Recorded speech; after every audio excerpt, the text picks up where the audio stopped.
Buenos dias, buenos tardes, mga amigos, mga amigas, sa aking mga kompanyeros at kompanyeras at kayubi sa Usapang Batas. Magandang araw po sa inyong lahat. Ako po ang inyong lingkod, Atty. Rene Bueno. Ngayon po ay muli nating pag-usapan ang mainit na balita tungkol dito sa mag-asawang Diskaya na sumabog sa headlines dahil sa flood control project scandal. Ay nagsabing handa silang maging state witness. Pero sa opinion ng ilang mga eksperto at legal luminaries, hindi po sila pwedeng maging state witness. Hindi sila pasok no sa mga kondisyon, sa mga elemento na sinasabi ng batas upang mag-qualify ang isang tao bilang isang state witness. Ngayon malinaw ang tanong, bakit nga ba? Ano ba yung requirements para maging isang state witness ang isang tao na nasasangkot sa isang napakalaking krimen? At bakit sa kabila ng dami ng kanilang sinabi, hindi sila kwalipikado? So, himayin natin isa-isa para mas malinaw. Although na ipaliwanag ko to sa usapang batas, kaya nga lamang limited yung time doon at medyo nagmamadali tayo magsalita doon considering the fact na dalawa hanggang 3 topic ang dinidiscuss doon eh. So, unahin natin, tanungin natin, sino ba yung dapat maging state witness? Ang isang state witness ay isang testigo na dating bahagi ng mga inaakusahan o inakusahan. Ngunit tinanggal sila no, mula sa kaso at ginawang testigo ng estado laban sa mas malaking isda. So, from an accused, naging state witness. So, ano ang naging basehan dito ng batas? Ito ay ayon sa Rule 119, Section 17 ng Rules of Court. Uulitin natin, may 5 condition dito. May number 1, may absolute necessity para sa kanyang testimonya. Walang ibang makakapagsalita kundi siya. Siya lang ang pwede. So, absolute necessity yon. Pangalawa, walang ibang direct evidence kundi ang kanyang salaysay. At yung direct evidence na yan, hindi available yan sa ibang gustong maging testigo. Siya lang ang makakapagbigay ng salaysay na yan. Pangatlo, ang kanyang testimonya ay kailangang corroborated no, sa mahalagang detalye. So dapat bukod dun sa kanyang salaysay at ebidensya, may sumusuporta pang ibang ebidensya dyan. It should be corroborated by other evidence. So pang-apat, ito mahalaga to. Hindi siya yung dapat mag-appear na pinakamatinding salarin sa kaso. Hindi siya dapat mag-appear na most guilty. Yan, napaliwanag ko yan before sa usapang batas. And then the last is that wala siya dapat prior conviction ng crimes involving moral turpitude. So, kapag yung 5 na yan ay nakuha mo, lahat ng kondisyon na yan, meron ka, papasok ka as a state witness. Sa ilalim din ng Witness Protection Law, may dagdag na requirement. Dapat grave felony ang kaso. Mabigat yung kaso. At kailangan may sapat na basihan para maniwala na ang testimonya niya ay makakatulong sa conviction ng iba. So, yan ang purpose niyan. Okay, so malinaw. So, hindi lahat ng gustong maging state witness ay pwede. So, dito sa investigation sa Senado at sa Kongreso, ang daming gusto maging state witness. Hindi ito kasi yung automatic privilege, kundi isang legal exemption na mahigpit ang requirements. So, ang tanong dito, bakit hindi pumasok yung mga discayas dito sa witness protection program? Magbibigay tayo ng ilang dahilan kung bakit itong mag-asawa na to ay talaga namang kahit ano gawin mo, hindi papasok eh. Una, hindi sila co-accused. Karaniwan ang state witness ay bahagi ng mga akusado sa kaso. Pero sa kasong ito, sila ay contractors na inaakusahan. So, sa kasong ito, sila ay contractors na inaakusahan mismo ng katiwalian. Hindi sila inindik bilang co-conspirators na pwedeng alisin sa information para gawing testigo. Ikalawa, walang absolute necessity. Hindi sila ang tanging source ng information. May dokumento, may mga audit records, may COA, at may iba pang insiders na pwedeng magsalita. So madaming sources, no? Madaming pagkukuhanan ng ebidensya. At hindi lang sila. Tapos yung pangatlo, inconsistent testimonies. Kung mapapansin po ninyo, no, minsan naiinis na si Ping Lacson at si Tito Soto. Iba-iba ang kanilang sinasabi sa hearings at maging at nagiging mahirap paniwalaan tuloy kung ano yung talagang totoo. Kapag ang testimonya mo pabago-bago, mahirap tong i-corroborate. Walang mangyayari. At hindi ka talaga pwedeng maging state witness. So ikaapat, hindi sila least guilty sa kanilang sariling admission. Nakinabang sila sa mga proyekto.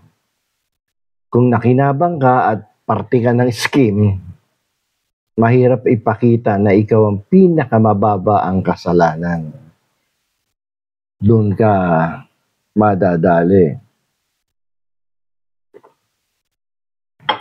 Pinakamababa dapat ang kasalanan, lumalabas ikaw yung pinakamalaking kinita sa korupsyon. So, ikalima, may credibility issues May mga tanong sa kanilang yung past dealings nila at lifestyle.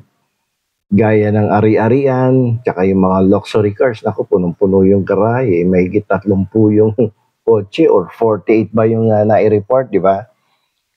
So, kung may duda sa integridad ng testigo, mahirap gawing state witness yan. At napaka-importante kasi ng credibility sa pagiging state witness. So, ang state witness ay binibigyan ng immunity. Ito, napaka-importante nito. No? Magkakaroon na yan ng immunity mula sa kasong dapat ay kinakasangkutan niya. Ibig sabihin, kapag ikaw ay state witness, hindi ka na pwedeng kasuhan sa parehong offense. So, malilibre ka. Kaya itong mga diskaya ay talaga naman nagpupumilit na maging state witness. So, kaya nga lamang, after my explanation here, siguro kayo mismo madedetermine nyo, hindi sila qualified. Okay, so kaya dapat sigurado ang gobyerno sa pagpili ng state witness. Kung testigo ay hindi credible, ang buong kaso ay pwedeng bumaksak. Imbis na makatulong, baka masira pa ang prosecution.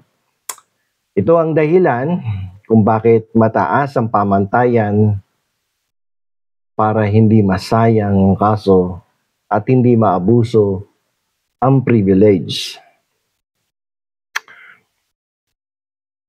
Ano ang mangyayari dito kung pipilitin na maging state witness sila? Kung pipilitin ng gobyerno na gawing state witness ang mga Discayas, dalawang bagay ang pwedeng mangyari. So, unang-una dito, madidiscredit yung kaso. Kapag nakitang inconsistent at self-serving ang testimonya nila, maaaring hindi paniwalaan ng korte. Ang ending, lahat ng inaakusahan, mapapawalang sala. So dapat masunod, no, yung mga kondisyon. So pangalawa, posible magkaroon ng perjury cases. Dahil may affidavit na sila at nagsalita na sa Senate hearings, kung mapapatunayan nagsisinungaling sila, maaari silang kasuhan ng perjury. So pag ganito, dagdag kaso yan. Isa na namang criminal liability na may kasamang kaparusahan. Di magpapatong-patong na yung kanilang problema at mga criminal cases. So sa madaling salita, very risky ang pagbibigay sa kanila ng immunity kung hindi sila pasado sa legal standards. So yan ang mahirap dyan, no? So para sa akin, malinaw ang sagot, no? Na kung sila ba ay magka-qualify na state witness. Ang sagot, definitely, hindi sila qualified to become a state witness. Ang pagiging state witness kasi ay hindi karapatan, kundi isang privilege yan na ibinibigay ng gobyerno kapag natutugunan ang lahat ng kondisyon. Pero dito, sa paliwanag ko, kayo mismo, maiintindihan nyo dahil very simple terms and explanation ang ginagamit natin dito, hindi technical masyado. So kayo mismo, uhusgahan ninyo na talaga namang hindi sila pwede. Pag yan, pinayagan maging state witness ay magkakaroon ng doubt on the part of the people kung bakit pinayagan yan sa kabila ng lahat na malinaw ang mga kondisyones na ipinapataw ng mga umiiral na batas upang ikaw ay mag-qualify bilang isang state witness. Ngayon, kung totoo yung sinasabi nila, pwede sila magsalita bilang ordinary witnesses. Di nakatulong pa sila sa gobyerno pero hindi pa pwedeng state witness. Hindi naman sila pinipigilan na mag-testify. Pero ang immunity bilang isang state witness, hindi ito dapat ibigay basta-basta, lalo na kung may bahid ng sariling interest o self-preservation. Ang Estado ay dapat maging mas maingat. Pinag-aaralang mabuti yan. Hindi po ito isang entertainment. Hindi ito isang drama. Ito ay tungkol sa katotohanan at hustisya. Kaya mga amigos, mga amigas, ang leksyon po natin dito ay malinaw. Sa ating sistema ng hustisya, hindi pwedeng sabihin, gusto kong maging state witness, no? Para makalusot na ako sa pagiging isa sa mga akusado. Hindi pa pwede yun, no? Hindi automatic yung pagiging qualified as a state witness. Ang Estado kasi dapat tumingin sa kabuuan, kredibilidad, consistency, corroboration, dahil kung mali ang testigo, ang kaso mismo ang babaksak at ang taong bayan ang tiyak na talo dito sa kaso na to. Sa huli, ang tanong, dapat bang magtiwala ang bayan sa testimonya ng mag-asawang Diskaya? O panahon na para sabihing sila ay ordinary witness lamang at hindi nararapat bigyan ng immunity bilang state witness. So hanggang dito na lamang po. Ito po muli ang inyong lingkod, Attorney Rene Bueno.